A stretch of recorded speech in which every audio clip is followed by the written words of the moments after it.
Bueno, saludos. Les cuento que estoy muy contento porque por fin vamos a dar inicio a esta serie de mensajes tan importantes que Dios mismo ha traído para nosotros. Dios en su sabiduría, en su poder, en su soberanía, nos ha permitido tener ese mensaje tan importante de parte de Él. Es un mensaje que nos lleva por un camino, que son necesidades del ser humano, encontrar un camino por el cual andar, encontrar una verdad en la cual poder afianzarnos, saber encontrar cuál es la verdadera vida. Todo esto es muy importante. Y si Dios lo permite, nos vamos a sumergir a lo largo y ancho del mensaje que Dios nos ha traído. Entonces, bienvenidos, le damos gracias a Dios primeramente por permitirnos este espacio y en esta fase introductoria de este corto video que compartimos hoy, les cuento que antes de abordar el tema en sí, quisiera que viéramos un aspecto que nos ayuda a tener confianza en aquello en lo cual nos vamos a basar, porque nos vamos a basar 100% en la persona de Jesús y nos vamos a basar en las escrituras, que las escrituras son esa evidencia histórica que nos dejó Dios para nosotros. Es una evidencia tan importante y que va tan allá del conocimiento que se convierte en espíritu y en vida para nosotros. Y quisiera que viéramos un aspecto antes de empezar a basarnos en Cristo y en las Escrituras. ¿Para qué? Para poder tener más confianza, ¿sí? Entonces la primera pregunta que yo les haría a ustedes, hablando por ejemplo de Jesucristo, sería: ¿conocen ustedes cuál es la base de la fe cristiana? Pensemos un poquito. ¿Acaso hay algo que sea fundamental? Algo que sin eso la fe cristiana no tendría sentido. Y les cuento que sí. Y esto lo registraron los apóstoles y lo registró la historia cuando ellos decían que todo se basaba en la resurrección de Cristo. Cristo vino a magnificar la ley, a darnos la enseñanza, a aclararnos todo lo que había ocurrido anteriormente, lo que quedó registrado como el Antiguo Testamento. Pero a pesar de los milagros que hizo Cristo, a pesar de todas sus enseñanzas y de toda su sabiduría, cuando Él murió, si recordamos, en varias ocasiones, como en el camino de Maús, sus discípulos y sus seguidores estaban muy tristes. Ellos pensaban que ya todo había acabado. Sí, estaban desanimados y quedaron desorientados como ovejas sin pastor. Entonces, ellos mismos escribieron que si la resurrección de Cristo fue mentira, entonces toda la predicación de ellos era vacía y toda su fe era vacía, era vana, y que ellos serían los más dignos de lástima, los más dignos de conmiseración de todos los hombres, porque ellos sabían que si Cristo resucitaba, eso le iba a dar sentido a todo, absolutamente todo, desde el principio hasta la eternidad, y le iba a dar sentido a toda la obra de Cristo, y le iba a dar veracidad a todo lo que Dios ya había hablado a los hombres. Entonces, un ánimo ellos tenían cuando Cristo había muerto, pero cuando Cristo resucitó y se presentó ante ellos y les abrió el entendimiento para que comprendieran las Escrituras, y anduvo con ellos 40 días hablándoles acerca del reino de Dios después de haber resucitado. Y no solamente se presentó a ellos, sino se presentó a más de 500 personas. Para este tipo de eventos, siempre hay 3 tipos de evidencias para saber si fue verdad o si fue mentira.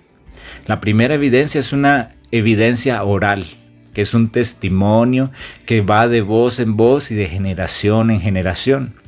El segundo es un testimonio escrito.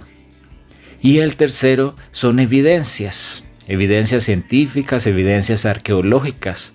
Y en el caso de la resurrección de Cristo, tenemos esas tres evidencias. Y yo quisiera que viéramos cómo cambió el ánimo de estos apóstoles después de haber visto que su Señor resucitó, después de haberse dado cuenta que en realidad todo lo que Él venía hablando y enseñando era cierto. Se desarrolló una confianza tremenda. Entonces, quisiera que miráramos un aspecto que no es muy agradable de ver. Son aspectos duros que les tocó vivir a ellos, y me refiero a la muerte de ellos, porque todos tuvieron un contexto interesante. Entre los apóstoles habían personas con pensamiento de derecha, con pensamiento de izquierda, habían personas que simplemente eran pescadores, otros eran recaudadores de impuestos, otros eran doctores. Entonces tenemos en el grupo de los apóstoles todos los estratos, las culturas y la parte académica también variada. Pero la muerte de ellos fue algo muy interesante porque se dio en un contexto donde el mundo les reclamaba que ya no predicaran de Cristo, que ya no predicaran de su Maestro, que ya no hablaran más acerca de Jesucristo. Pero Jesucristo, después de que Él resucitó, se tornó en ellos una parte vital de sus vidas. Encontraron ese verdadero amor, encontraron esa verdad, encontraron ese camino, encontraron esa vida, encontraron toda la fortaleza y tuvieron que demostrar para Dios cuán importante y cuán verdadera era la fe de ellos, si en verdad ellos habían creído. Y algo maravilloso es que no solamente lo demostraron a Dios, sino que también eso quedó como una demostración para nosotros. Entonces miremos cómo fue alguna de las muertes de estos discípulos, por solamente hablar de ese grupo, porque si miramos los mártires del primer siglo, encontramos más y más y más evidencia acerca de aquello que causó el Señor Jesucristo cuando vino a morar entre nosotros. Entonces el primer ejemplo es del apóstol Mateo. Dice que sufrió un martirio. Fue una persona que fue martirizada en Etiopía y murió por una herida de espada. Entregó su vida a causa de Cristo.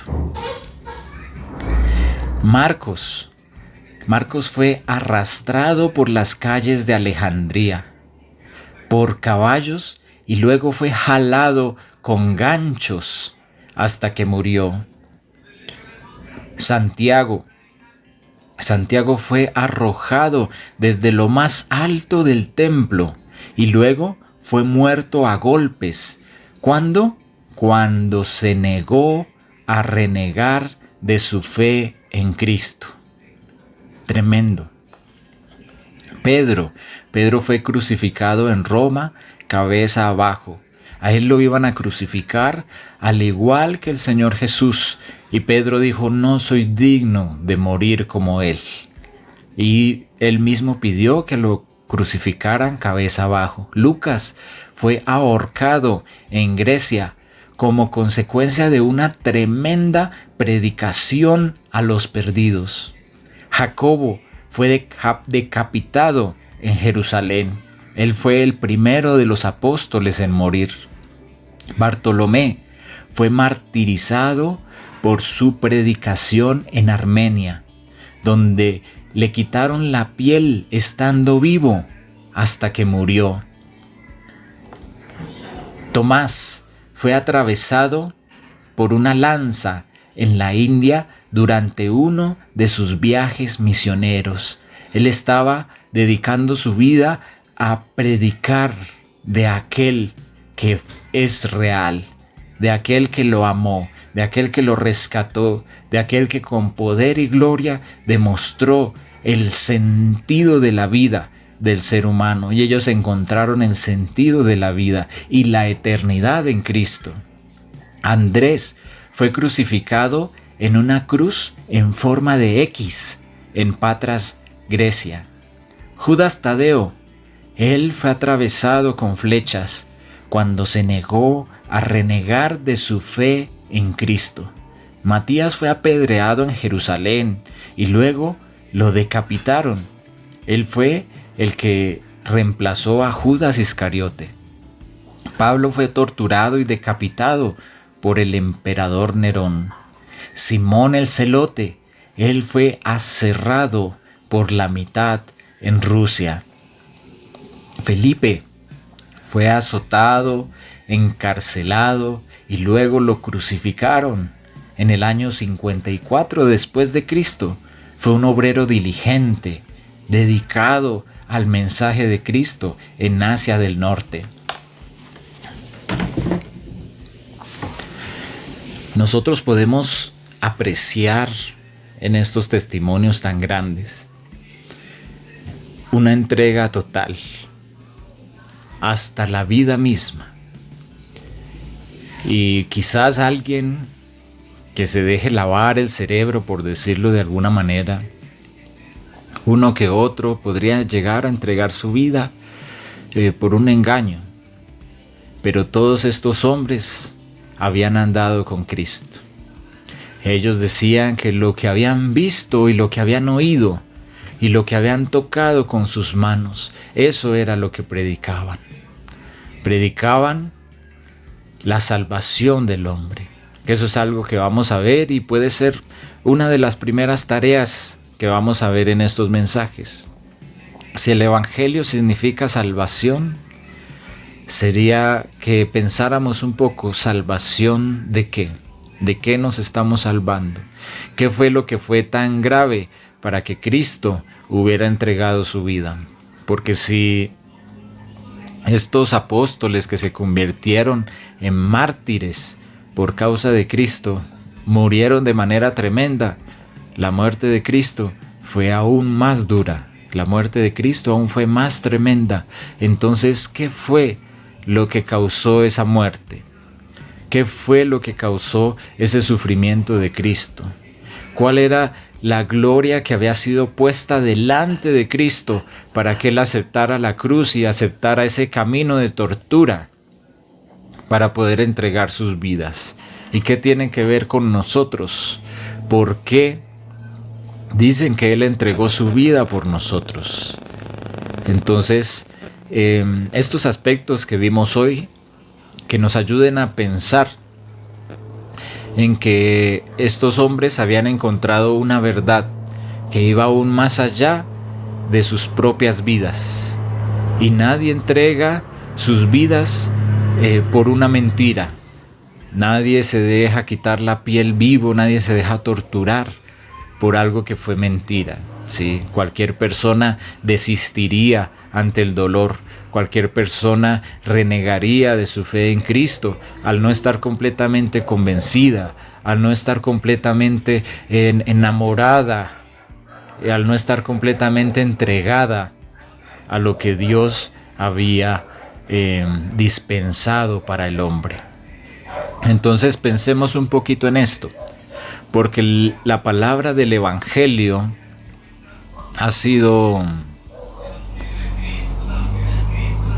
se ha tornado un tanto religiosa. Cuando te hablan del Evangelio y nos dicen que Cristo nos ama, esos son términos muy religiosos, de los cuales nos hemos venido acostumbrando a través de los años. Pero esta perspectiva que vemos hoy, que nos ayude a pensar que este Evangelio que recibimos el día de hoy ha tenido un alto precio. Un precio donde los hombres han sufrido mucho, un precio de sangre, un precio de tortura. Entonces eso que nos ponga a pensar un poquito, ¿qué es lo que se esconde detrás del Evangelio? ¿Por qué vale tanto? ¿Por qué vale incluso aún más que nuestras propias vidas y qué es lo que hay ahí para mí. Entonces pensemos en esto y cualquier pregunta, cualquier duda que tengan, vamos a hacerlo por lapsos de una semana. Entonces ustedes me escriben a este WhatsApp en el cual les estoy compartiendo este video acerca de todas las dudas que ustedes tengan, acerca de todos los interrogantes que puedan surgir, acerca de nuestra confianza en las Escrituras y nuestra confianza en Jesucristo, o cualquier tipo de pregunta, cualquier tipo de interrogante. Hagámoslo porque cada semana vamos a empezar a avanzar un poquito más. Y antes de abordar lo que son las Escrituras, y antes de abordar lo que es Cristo y la enseñanza de Cristo, entonces quería que tocáramos este aspecto, un aspecto que nos da confianza, un aspecto que nos pone a pensar, un aspecto que nos pone a reflexionar dentro de nosotros, a decir, esto tiene que ser valioso, esto tiene que ser muy importante, porque estos hombres entregaron sus vidas, y no solo los apóstoles, sino todos los mártires del primer siglo. Tiene que ser algo importante, y es algo que ha sido resguardado a través de la historia para mí. Y Dios dijo que iba a guardar su palabra para aquellos que le aman, para aquellos que están en la lista de Él para ser llamados hijos e hijas de Dios. Entonces pensémoslo, reflexionemos, dispongamos nuestro corazón, oremos a Dios y sigamos adelante en este camino maravilloso donde podemos aprender y donde podemos conocer más de esta verdad en la cual el Señor nos ha puesto. Muchas bendiciones. Seguimos en contacto. Gracia y paz.